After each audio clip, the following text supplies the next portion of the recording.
The alien soldier landed hard on the forest floor, his sleek silver armor glinting faintly under the moonlight.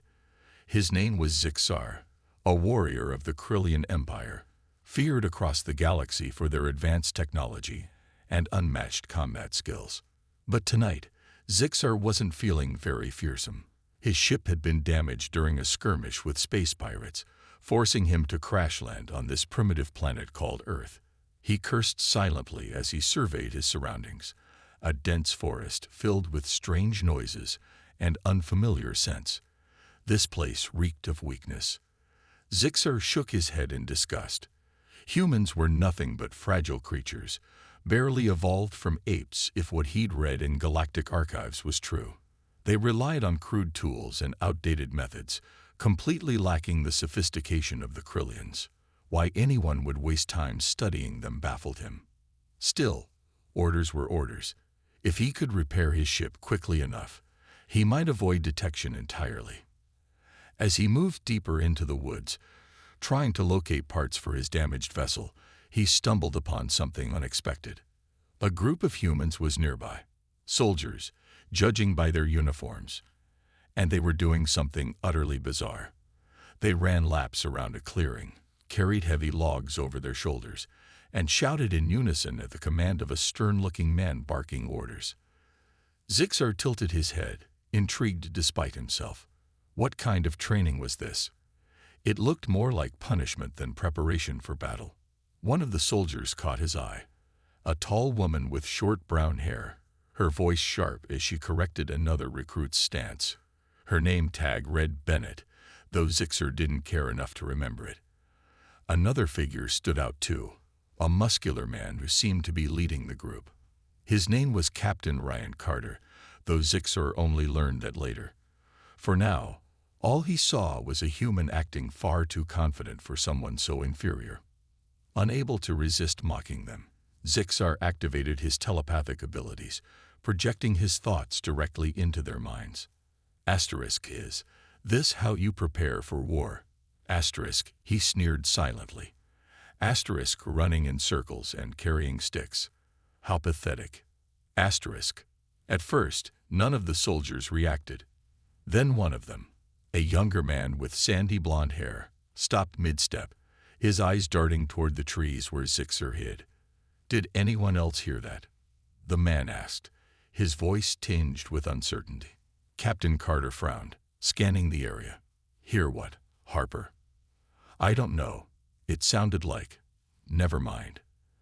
The young soldier shook his head, returning to the exercise, but Zixar grinned wickedly. Even without seeing him, his words had unsettled them. Pathetic indeed. But Zixar underestimated these humans. Moments later, while he was distracted by amusement, two soldiers crept up behind him, moving quietly through the underbrush. Before he could react, a net fell over him, tangling his limbs and pinning him to the ground. Furious, Zixar thrashed against the ropes, but they held firm, designed to trap even the strongest prey. Captain Carter approached cautiously, his rifle aimed squarely at Zixar's chest. Who, or what, are you? He demanded. Zixar snarled, refusing to answer. Instead, he laughed bitterly, his voice echoing through the forest. You think your puny weapons can harm me? I am Zixar of the Krillian Empire, and you are nothing. To his surprise, Carter didn't seem intimidated. In fact, the corner of his mouth twitched upward in a smirk. Well then, Zixar, he said calmly, maybe you'd like to prove just how tough you are. We've got plenty of ways to test that. Lieutenant Bennett stepped forward, crossing her arms. Or maybe we'll show you why humans have survived this long despite being weak. There was a challenge in her tone, one Zixar couldn't ignore. For the first time since arriving on Earth, Zixar felt a flicker of doubt. These humans weren't afraid of him. Worse, they seemed almost amused by his presence. As they dragged him toward their base, Zixar vowed to escape, and to teach these foolish creatures a lesson about underestimating their betters. Little did he know, the real lesson was only beginning. Zixar sat in the corner of a dimly lit room, his arms crossed defiantly. The humans had locked him inside what they called an interrogation chamber, though to Zixar it looked more like a storage closet with a table and 2 chairs. His silver armor gleamed faintly under the harsh fluorescent lights, making him stand out even more against the plain gray walls. He glared at the soldiers who entered one by one, refusing to speak or even acknowledge them. Captain Ryan Carter was the first to try. He leaned casually against the wall, studying Zixar with calm curiosity. "You've got quite an attitude for someone who just got caught in a net," he said, his tone light but firm. Zixar didn't respond, choosing instead to stare straight ahead, as if the human wasn't worth his time. Lieutenant Anna Bennett stepped forward next, her sharp eyes narrowing slightly. She placed a folder on the table and flipped it open, revealing sketches and notes about alien species. "We know you're not from around here," she began. "What's your mission? Why are you on Earth?" Zixar scoffed, finally breaking his silence. "Mission? You think I need a reason to be here? This planet is insignificant, a speck of dust in the galaxy. I wouldn't waste my time explaining myself to primitives like you." Bennett raised an eyebrow, unfazed by his insult. Primitives. Interesting choice of words coming from someone who needed help getting untangled from a rope. Before Zixar could retort, Corporal Jake Harper walked in, his expression hard. He pointed at Zixar accusingly. "Sir, we can't trust him. He's probably spying for some invasion force. We should lock him up permanently, or worse." Carter held up a hand to silence Harper. "That's enough, Corporal. We don't jump to conclusions." Turning back to Zixar, he added, "Look, we're not interested in harming you. But if you want us to take you seriously, you'll have to meet us halfway." Zixar rolled his eyes dramatically. "Meet you halfway? You humans amuse me. Your weapons are outdated, your tactics laughable. What could you possibly teach me?" It was Bennett's turn to smirk. "Funny you should mention teaching." She exchanged a glance with Carter, who nodded approvingly. "How about this? Spend a week going through our training program. If you still think we're as weak as you claim, we'll let you go without another word." Zixar burst into laughter, the sound echoing off the walls. "Your training? You expect me, a Krillian warrior, to lower myself to your level? Ridiculous." But there was something in Carter's steady gaze that made Zixar hesitate. Was this some kind of trick? Or were these humans truly confident enough to believe their so-called training could impress him? Either way, he realized he had little choice. They outnumbered him, and escaping now would only delay repairs to his ship further. "Fine," Zixar growled after a long pause. "I'll do it, but when I prove how useless your methods are, you'll regret ever challenging me." Carter smiled, clearly pleased with himself. "Glad to hear it. Sergeant Hayes will get you started tomorrow morning. Don't worry, she's great at motivating people." The next day, Zixar found himself standing in the middle of a muddy field surrounded by soldiers. Sergeant Laura Hayes stood in front of the group, her voice booming like thunder. "Listen up. Today, we're starting with basic drills. Push-ups, sprints, obstacle courses. You'll do it all. And don't think I'm going easy on anyone because of shiny armor." Zixar sneered, flexing his muscles. "This will be over in minutes." Hayes smirked knowingly. "We'll see about that, space boy." As the exercises began, Zixar quickly discovered that physical strength alone wouldn't guarantee success. While he easily outpaced the others during sprints and lifted weights no human could dream of carrying, tasks requiring teamwork left him struggling. During a log-carrying drill, he repeatedly dropped his end, causing frustration among his teammates. When confronted by Hayes, he snapped, "Why does everything have to involve working together? Isn't victory supposed to come from skill?" Hayes shook her head. "Skill means nothing without trust. Remember that." By the end of the day, Zixar was exhausted, not physically, but mentally. For the first time, he felt a flicker of doubt creeping into his mind. Maybe these humans weren't as simple as he'd assumed. On the second day of training, Zixar woke up feeling sore and irritated. He hadn't expected the previous day's exercises to leave him so mentally drained. Physical challenges were nothing new to him. He'd faced far worse during Krillian combat trials. But the constant emphasis on teamwork baffled him. How could humans value cooperation over individual strength? It made no sense. Sergeant Laura Hayes wasted no time getting started. She gathered the group in a clearing and announced, "Today, we're doing obstacle courses. You'll work in pairs, and your goal is to finish as a team. No one gets left behind." Zixer groaned inwardly. Another exercise focused on working together. This was ridiculous. To his dismay, Hayes paired him with Corporal Jake Harper, the same soldier who had doubted his intentions during interrogation. Harper didn't look thrilled either, glaring at Zixar as they approached the starting line. The course was brutal, a mix of climbing walls, crawling under barbed wire, and crossing narrow planks over muddy pits. Zixer breezed through the first few obstacles with ease, leaping over barriers and scaling walls in seconds. But Harper struggled to keep up, slowing them down significantly. Every time Zixer turned around to urge him forward, Harper shot back, "Not all of us have superhuman abilities, you know." Frustrated, Zixer decided to take matters into his own hands. When they reached a rope bridge suspended high above a pool of water, he grabbed Harper by the arm and hauled him across, ignoring the man's protests. By the time they finished the course, they were dead last among the teams. Hayes wasn't happy. "What part of work as a team did you miss?" she barked, her voice sharp. "You can't just drag your partner along like luggage. The point is to support each other, not show off." Zixar crossed his arms defensively. "I got us across, didn't I? Isn't that what matters?" "No," Hayes replied firmly. "If Harper had fallen or been injured because of your recklessness, both of you would have failed. Try again." They repeated the course, but this time, Zixer forced himself to slow down and pay attention to Harper. At one point, when Harper slipped while climbing a wall, Zixer instinctively reached out to steady him. Harper looked surprised but muttered a quick thanks before continuing. By the end, they weren't the fastest pair, but they completed the course without incident. Later that afternoon, the group moved on to a simulated battlefield exercise.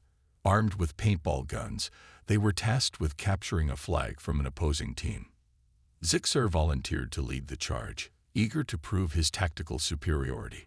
He darted ahead, taking out several opponents with precise shots. But his solo efforts left his teammates exposed, and soon most of them were eliminated by enemy fire. Lieutenant Anna Bennett pulled Zixar aside afterward.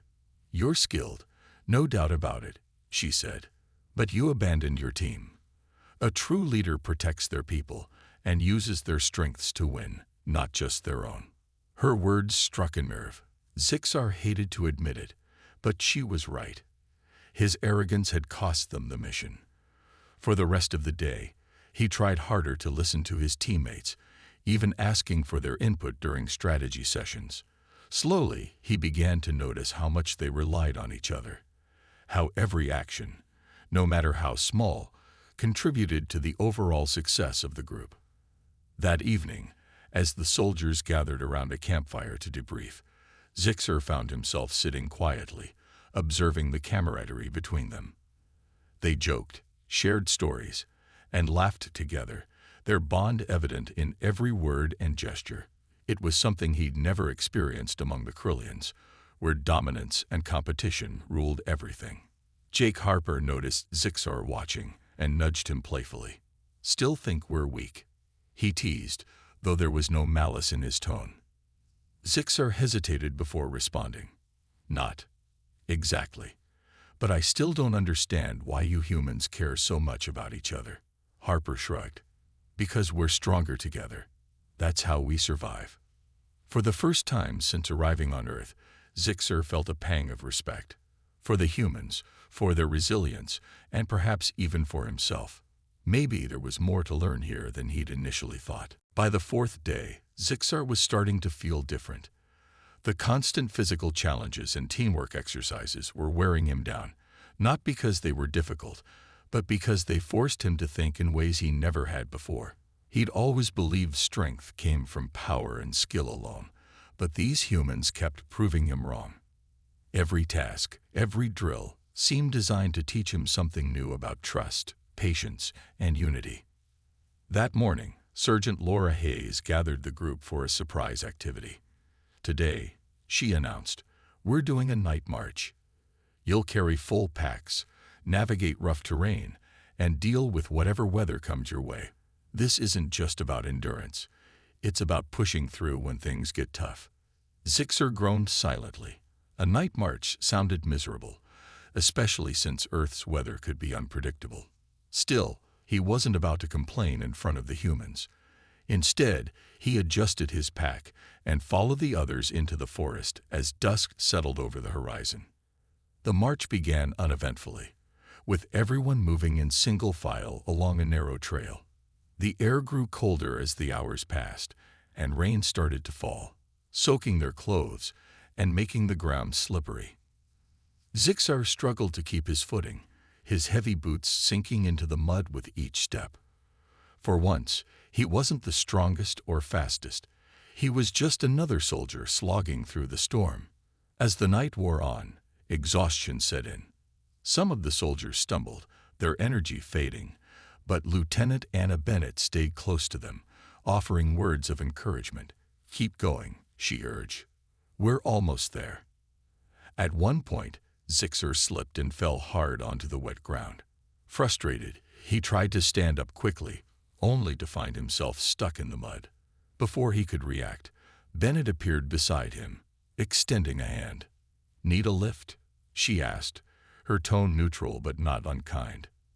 Zixer hesitated, then accepted her help. As she pulled him to his feet, he muttered, "I don't need your pity." "It's not pity," Bennett replied firmly. "It's support. That's what teams do. They help each other."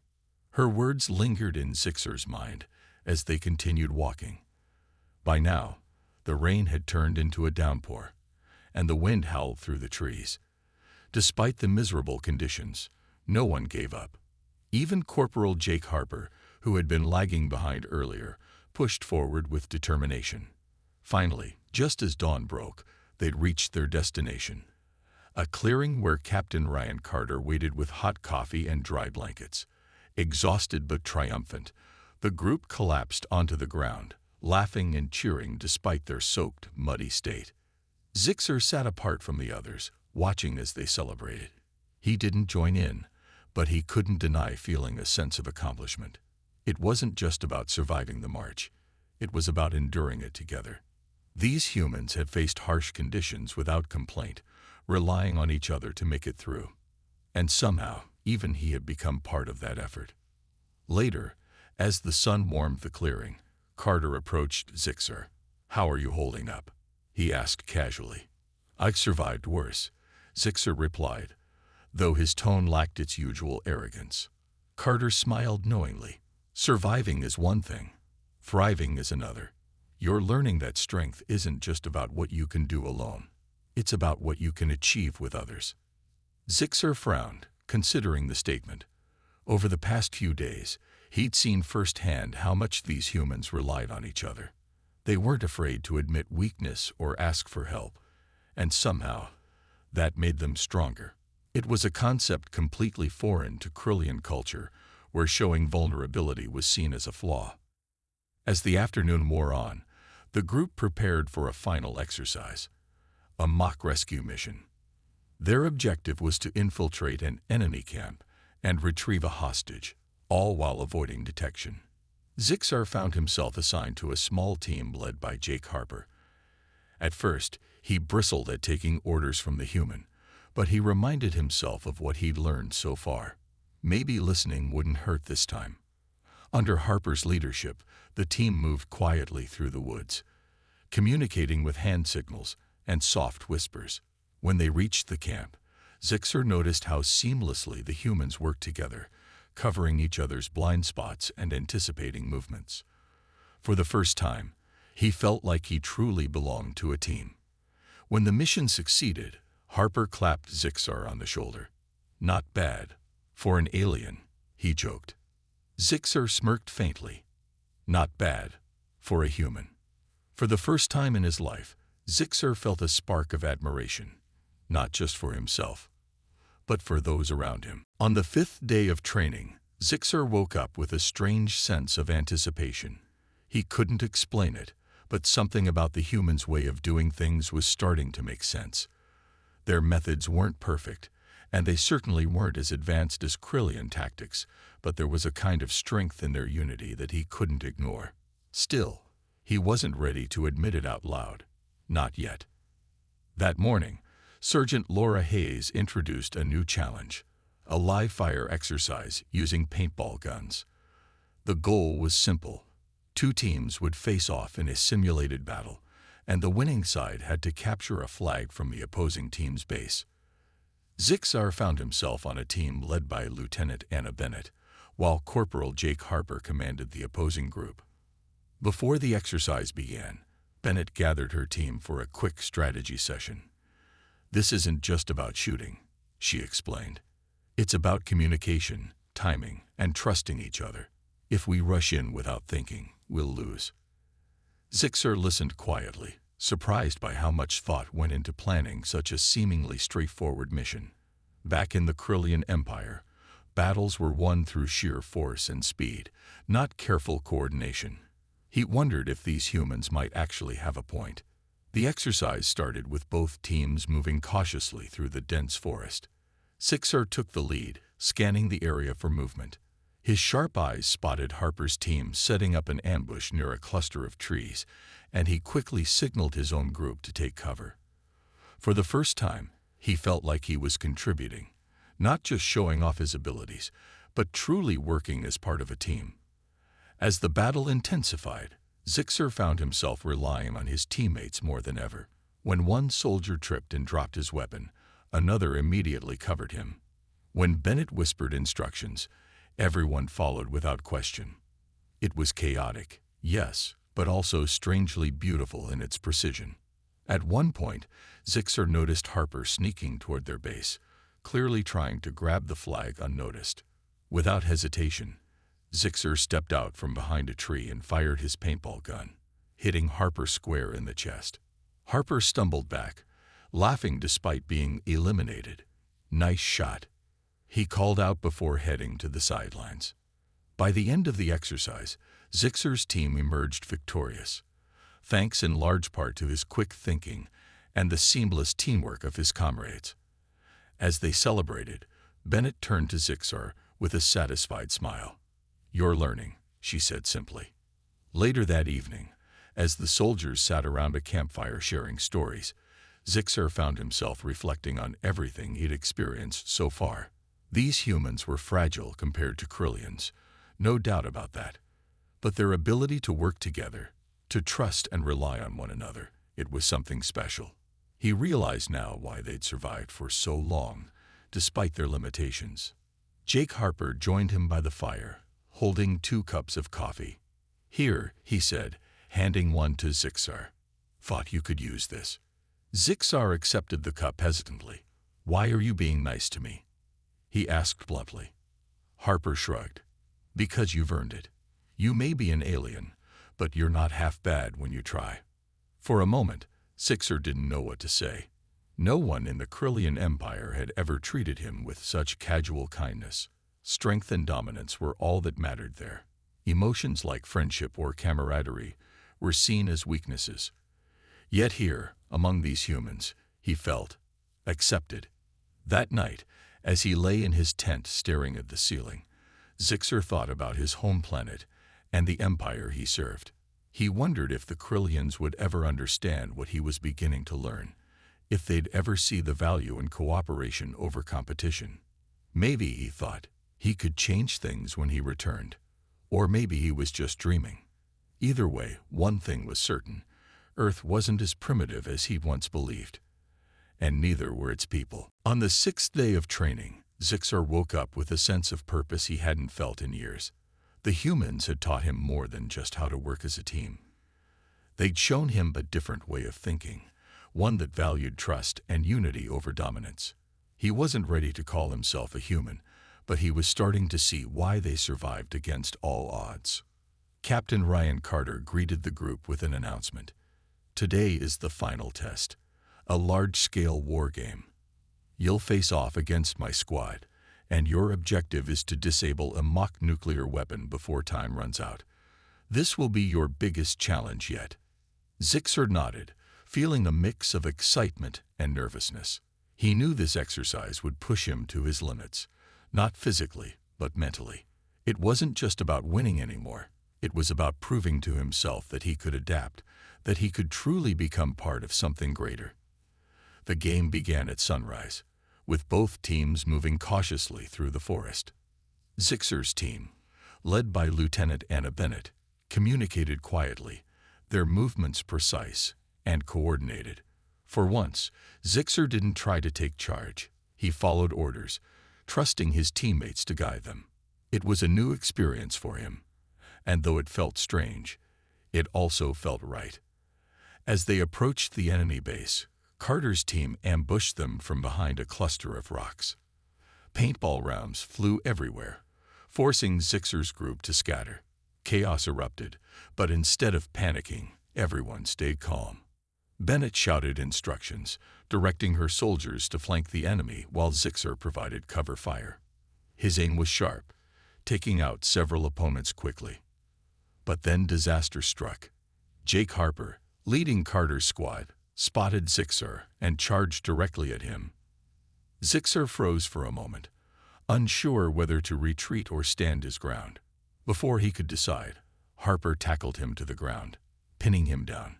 They struggled fiercely, paint smeared across both their uniforms. "You're stronger," Harper growled, "but I've got strategy on my side." Zixer managed to flip Harper off him, rolling to his feet, but instead of attacking again, he paused, realizing something important. Brute force wouldn't win this fight. Thinking quickly, he grabbed a nearby branch and used it to trip Harper, disarming him in one swift motion. Harper landed hard on the ground, laughing despite being defeated. "Not bad," he admitted. "You're learning." With Harper out of the way, Zixer regrouped with his team. Together, they pushed forward toward the mock nuclear weapon. When they reached it, Bennett instructed Zixer to disarm the device using a set of tools provided for the exercise. Though he'd never done anything like this before, he followed her guidance carefully, his hand steady despite the pressure. A few tense moments later, the bomb clicked off, signaling their victory. Afterward, Captain Carter approached Zixer with a proud smile. "You've come a long way," he said. "I think you've earned our respect, and maybe even your own." Zixer looked around at the soldiers, who were cheering and patting each other on the back. For the first time, he realized he felt proud, not just of himself, but of them too. These humans had shown him that strength wasn't about overpowering others. It was about lifting each other up. That evening, as the group gathered around the campfire one last time, Zixer spoke up. "When I first came here, I thought you were weak. I was wrong. You've taught me things I didn't know I needed to learn. And I'm grateful." The soldiers stared at him in surprise, then broke into applause. Harper grinned. "Welcome to the team, Space Boy." For the first time in his life, Zixer felt like he belonged, not because of his power or rank, but because of the connections he'd made. As he gazed at the stars above, he wondered if the Krillians would ever understand what he now knew, that true strength comes not from conquering others, but from standing together. On the seventh and final day, Zixer stood at the edge of the forest, staring up at the stars. His week on Earth had changed him in ways he never expected. These humans, fragile, flawed, yet fiercely determined, had taught him lessons that no Krillian warrior ever could. He wasn't the same alien who had landed here a week ago, laughing at their weakness. Now he saw their strength. Captain Ryan Carter approached him, his expression calm but serious. "Today's your last chance to prove yourself," he said. "We're doing one last exercise, a survival challenge. You'll be dropped into unfamiliar territory with limited supplies and have to make it back to base before nightfall." Zixer nodded, feeling a mix of excitement and sadness. This was his final test, but it also meant saying goodbye to the people who had become more than just trainers. They had become friends. He glanced over at Lieutenant Anna Bennett and Corporal Jake Harper, who were busy checking gear and preparing for the mission. They weren't perfect, but they were loyal, brave, and willing to fight for each other, qualities he admired now more than ever. When the exercise began, Zixer found himself alone in the dense woods, armed only with a map, a compass, and a small pack of supplies. The air was crisp, and the morning sun filtered through the trees, casting long shadows on the ground. He moved quickly, using his enhanced senses to navigate the terrain. But this time, instead of relying solely on his physical abilities, he thought carefully about every step, remembering the lessons he'd learned from the humans. At one point, he came across a fast-flowing river blocking his path.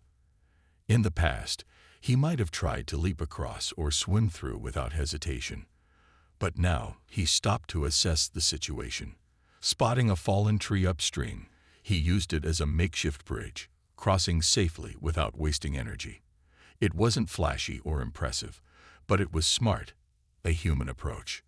As the hours passed, Zixer encountered several challenges: steep cliffs, hidden traps set by Carter's team, and even a wild animal that startled him. Each time, he relied on patience and strategy rather than brute force. By mid-afternoon, he realized he was close to the base. Climbing a hill, he spotted the clearing where the soldiers waited, cheering as others trickled in from different directions. When Zixer finally emerged from the trees, mud-streaked and exhausted but triumphant, the group erupted into applause. Harper grinned and held up a hand for a high five, which Zixer hesitantly returned. "Looks like you've earned your stripes, Space Boy," Harper teased. Bennett stepped forward, her sharp eyes softening. "You've done well, Zixer, better than any of us expected." Zixer looked around at the faces of the soldiers, feeling a lump rise in his throat.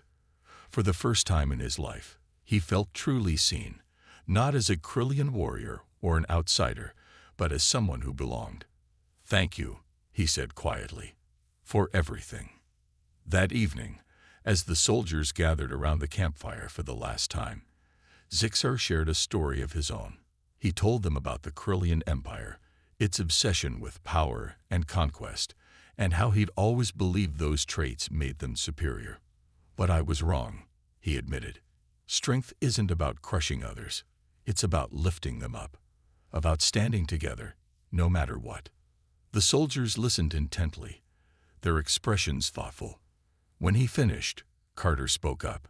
"You've changed, Zixer, and not just because of us. Because you were willing to change. That's what makes you strong." Later, as Zixar packed his belongings and prepared to leave, Harper handed him a small bundle wrapped in cloth. "Here," he said. "It's a gift, something to remember us by."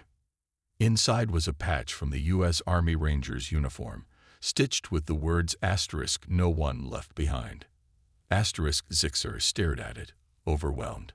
"I won't forget," he promised. As dawn broke the next morning, Zixar activated his repaired ship and prepared to depart. Standing on the ramp, he turned to face the humans one last time. "Thank you," he said, "for showing me what it means to be human." With that, he boarded the ship and soared into the sky, leaving Earth behind, but carrying its lessons deep in his heart. As the planet disappeared from view, Zixer smiled softly. He knew his journey home wouldn't be easy, but he also knew one thing for certain: he would never underestimate humanity again. Zixer's ship hummed softly as it broke through Earth's atmosphere, the blue planet shrinking into a distant orb behind him. For the first time in his life, he felt unsure about returning home. The Krillian Empire awaited him, a place where strength was measured by dominance and compassion was seen as weakness. How could he explain to his people what he had learned on Earth?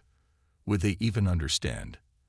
As he traveled through the vast emptiness of space, Zixer replayed the past week in his mind. He thought about Captain Ryan Carter's calm leadership, Lieutenant Anna Bennett's sharp wisdom, and Corporal Jake Harper's stubborn determination. Most of all, he remembered their unity, the way they worked together, trusted each other, and never gave up, no matter how hard things got. It was a lesson he knew he'd carry with him forever. When Zixer finally arrived back on Krylia, he was greeted by a squadron of soldiers clad in sleek black armor. Their leader, Commander Virak, stepped forward with a scowl. "You were gone longer than expected," Virak barked. "What happened?" Zixer hesitated, unsure how to explain. "I crashed on a primitive planet called Earth," he began. "But they weren't as primitive as I thought." Virak raised an eyebrow, clearly skeptical. "Earth? The humans? You're telling me those fragile creatures taught you something?" "They did," Zixer replied firmly. "They showed me that true strength isn't about power or fear. It's about trust, teamwork, and standing together. They may not have our technology, but they have something stronger: heart." The room fell silent as Virak studied Zixar, his expression unreadable. Finally, he let out a harsh laugh. "Heart? You've been away too long, Zixer. The Krylian Empire doesn't need heart. We need warriors who can crush our enemies and expand our territory." Zixer clenched his fists, anger rising within him. For years, he'd followed orders without question, believing the Empire's ways were the only path to greatness. But now, after seeing another way, he couldn't stay silent. "And where has that gotten us?" He shot back. "We conquer worlds, but we don't build anything. We destroy, but we don't create. Is that really strength?" Virak's eyes narrowed dangerously. "Watch your words, soldier. You're treading dangerous ground." "I'm not afraid," Zixer said, surprising even himself. "I saw what humanity is capable of, not just surviving, but thriving because they stand together. If we keep going the way we are, we'll lose everything, even ourselves." The tension in the room was thick, but Zixer didn't back down. Instead, he pulled out the patch Harper had given him, the one that read * "No one left behind." * holding it up for everyone to see. He continued, "This is what I learned. This is what makes them strong.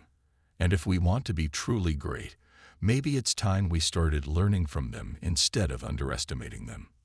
For a moment, no one spoke. Then, slowly, murmurs spread among the soldiers. Some looked intrigued, others skeptical, but none dismissed Zixar outright. Even Virak seemed taken aback, though he quickly masked his surprise with a glare. "You've changed," he said gruffly. "But change isn't always bad." Over the following weeks, Zixer became a voice of reform within the Empire. He shared stories of Earth, emphasizing the value of cooperation and resilience. At first, many dismissed him as soft or naive, but over time, some began to listen. A few younger soldiers, inspired by his words, started questioning the old ways, wondering if there might be a better path forward.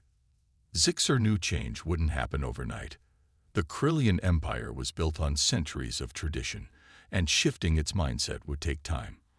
But he also knew he wasn't alone anymore, whether it was the humans who had welcomed him or the growing number of Krylians willing to hear him out. He had allies, people who believed in building bridges rather than walls. Late one night, as Zixer gazed at the stars from a balcony in the Imperial Palace, he thought about Earth. He wondered how Carter, Bennett, and Harper were doing. Did they ever think about him? Probably not, he decided with a small smile. Humans were busy living their lives, proving every day that strength came not from power, but from connection. In that moment, Zixer felt hope, not just for himself, but for his people and the galaxy beyond. Maybe peace between species wasn't such a far-fetched dream after all. And if anyone doubted him, he'd simply remind them of the humans who had laughed off alien arrogance and taught an alien soldier what it meant to be strong.